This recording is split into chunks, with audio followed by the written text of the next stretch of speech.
She was 16 years old. A photographer told her that she had the look. He said he could make her famous, and her parents said yes, and she was never seen again. This isn't a movie. This isn't one story. This is a pattern, and it's been hiding in plain sight inside the beauty industry for decades. Candace Owens' latest episode raised something very important, not just about one person, about a system. Today, I'm not here to convict anyone. I'm not here to accuse anyone. I'm not here to show you the machine at all. Because here's what's real: beauty pageants and modeling agencies have been documented repeatedly as recruitment pipelines for predators. Not conspiracy, court records, FBI reports, survivor testimony. It's all true. So, why the beauty industry? Because beauty opens up doors, it creates access, it creates leverage, and predators know exactly how to exploit both. The model is always the same: find a young woman who wants something. They want to be famous, they want to have success, and they need a way out. Offer to her, then own her. Now, let's start with the most documented case in modern history: Jean-Luc Brunel. Brunel was a modeling agent, and he ran the MC2 Model Management. And there's him there. He ran the MC2 Model Management. He had access to agencies across Europe, Brazil, and the US. He was also Jeffrey Epstein's closest talent pipeline. So have a listen here. This is Candace Owens talking about um, how he's involved in the Epstein files. Have a listen here. And said to myself, well, Erika was heavily involved in the pageantry world, really her whole life. Trump was also heavily involved in the pageantry world. More specifically, Donald Trump was actually the 50% owner of Miss America alongside NBC Universal when Erika was crowned. And Trump and Epstein's relationship, to be sure, seemed to be centered around pageantry and the modeling world and parties. There was even a lawsuit that was filed back in 1997 over a pageant company wherein one of the guys had said that during a meeting for his company that Jeffrey Epstein was there, which is kind of like an honorable mention. So, okay, and Trump has never denied that he hung out with Epstein. He said, I never went to the island, but there are obviously photos. So that's interesting. And I want to make sure you understand what Jeffrey Epstein did, how he was trafficking. It's important to remember that Jeffrey Epstein was specifically trafficking women from Eastern Europe through modeling agencies. Okay. So it's a great cover, whether he was working with Victoria's Secrets, Les Wexner hands him the keys, and all of a sudden he's like a casting director looking at all of these models. Jean-Luc Brunel in Paris, his agency, MC2 Modeling. Jean-Luc Brunel kills himself. The media doesn't want to mention the fact that they also had offices in Tel Aviv. Jean-Luc Brunel did. And that's how he was accomplishing it, because when you see a lot of women at a modeling agency, you don't go, oh, maybe these women are being trafficked from Europe. Maybe these women are, not actually happy to be here. Maybe they're in some danger, right? It's like the illusion when there's just a lot of models in any event, whether it's a pageant, anything else, is that this is normal because it's just the world of fashion or the world of beauty or the world of modeling. Okay. So Victoria's Secret, he's doing casting for. And also, when you go through his emails, it seems like he's also hand picking girls for certain pageants. According to court filings, Brunel used his modeling agency to identify, recruit, and supply young women directly to Jeffrey Epstein. He wasn't a criminal hiding in an alley. He was literally at Paris Fashion Week. Survivor Virginia Gouffre testified that Brunel brought girls as young as 12 years old from Eastern Europe, promising modeling contracts. The contracts were real enough to get them on a plane, but what happened next was not. Brunel was arrested in France 2020. He died in his cell from suicide, apparently, in 2022, while awaiting trial for rape of minors. But here's what matters: his agency looked completely legitimate. It had clients, it had contracts, it even had a website. So that's the point. Legitimate infrastructure is the best cover money can buy. So this is where I want to pivot over to Romania, because this is measured and factual. So if you want to understand Romania, you need to understand context. Romania is one of the primary sources countries for human trafficking in the European Union. That's not an opinion. That's European Agency for Fundamental Rights data. It's Europol data. It's the US State Department's Trafficking in Persons report. And this happens year after year after year. And the number one recruitment method: fake modeling and beauty opportunities. will make you a star. Now, that sentence has destroyed more lives than you could ever count. The pattern in Romania is specific. Recruiters go to small towns, villages, underprivileged areas. They find girls who are ambitious. They find girls who want something better. That ambition becomes the weapon used against them. Sometimes it's a fake agency, sometimes it's a beauty pageant, sometimes it's a casting call.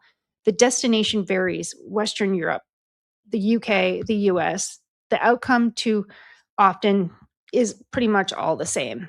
Europol's Operation Webmaster documented trafficking networks that use modeling fronts to move women from Romania to Italy, Spain, and the UK. The agency websites were professional. The contracts looked very real until they weren't. Now, most beauty pageants are legitimate. Let's be clear about that. Local pageants, school competitions, most are exactly what they appear to be. But the higher you go up, the more access means more power, and power attracts a very specific kind of person. Look at what the Epstein documents actually showed us. His emails reference pageants repeatedly, winners, contestant schedules. Why would a financier care about beauty pageant access? Pageants are the perfect filter. They're pre selecting young, attractive women who want to be seen. They created structure access for men with money. Think about the structure. Judges score contestants, sponsor funds that sponsor these events. Sponsors get access to these contestants. In a legitimate pageant, that access is managed, protected, and is very professional. But what happens when the gatekeepers become the predators? John Casablancas, founder of Model Management, one of the most powerful men in modeling history, documented by multiple women in published reports for predator behavior targeting underage models. The industry knew, the industry said nothing. The silence is a feature, not a bug. So what does the actual architecture look like? How do these systems stay hidden? So there's 3 layers. You have layer 1, which is a legitimate infrastructure, real agencies, real contracts, real events. The legitimate business provides cover. It provides legal defense, it provides plausible deniability. Then you have this second layer, and this is gatekeeping through opportunity. Young women are told this is how the industry works. Everybody does this. If you want the contract, you need to do XYZ. The exploitation is framed as the price of admission. And then you have this third layer, the network effect. One predator alone is vulnerable, but predators connected to other predators, they're sharing access, they're sharing victims, they're sharing alibis. That's the system. And the systems are very hard to prosecute. Epstein wasn't operating alone. He was a node in a network, and that network had legitimate faces everywhere. It had legitimate faces in real estate, finance, media, politics, and yes, the modeling and beauty industry. These industries provided 3 things predators needed. They had targets, they had access to those girls, and they had a cover. All 3 in this one place. So fast forward so what do we actually do with this? First, we have to stop being naive about how these industries function. The beauty industry is not inherently evil. Model is not inherently predatory. Pageants are not inherently corrupt, but the lack of regulation creates conditions predators exploit. There's no federal licensing requirement to run a modeling agency in the United States. None. Anyone can do it. Any adult can put up a website, call themselves a talent scout, and approach a 15-year-old girl legally. That has to change. Second, we have to talk about what we do when survivors come forward. For decades, women who spoke out about abuse in the modeling industry, they were completely dismissed. They were called difficult, she's lying, she wanted the attention.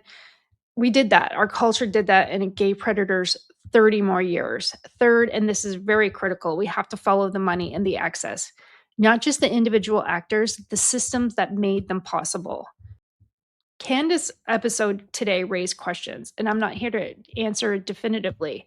I don't know any of these answers, but the questions she's asking about how beauty pageants, power, and access intersect, those questions are valid and they're urgent because every year another 16-year-old is told she has the look. Another small town girl gets on a plane for a modeling agency because they have a contract and it's promised, but she never sometimes ever comes back. Another pageant contestant finds herself alone in a room with someone who has all the power. We keep asking, how does this go on for so long? And the answer is the powerful systems protect themselves until enough people refuse to walk away. The beauty industry isn't going anywhere. Pageants aren't going anywhere. Modeling agents, they're not going away. but the silence has to. So, guys, let me know your thoughts. I thought it was very interesting that they're tying this all together. This obviously doesn't make Erika Kirk guilty of absolutely anything, but it is very interesting. But I also found with the Romania Angels, I found this little article. It said Romania Angels is a program that Erika Kirk nonprofit Everyday Heroes like you ran in Romania's Constanta.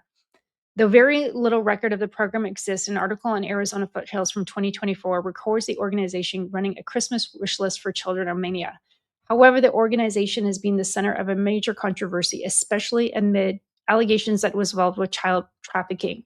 The allegations covered in depth by Romanian news outlets came as part of the allegations of trafficking against evangelical ministries in Romania, towns such as Tendera and Constanta. So I thought that was very interesting. It also says that social media posts say locals allege that children went to the ministry regarding the charity programs disappeared. They also claim that Romanian Angels was asked to leave the country in 2011. However, no official record indicating that Romania Angels was forced out of the country. But I did see interviews of people in Romania talking about how these girls went missing, and a lot of them were said they were supposed to go to the UK and then were never heard of again. So I just thought that was very interesting.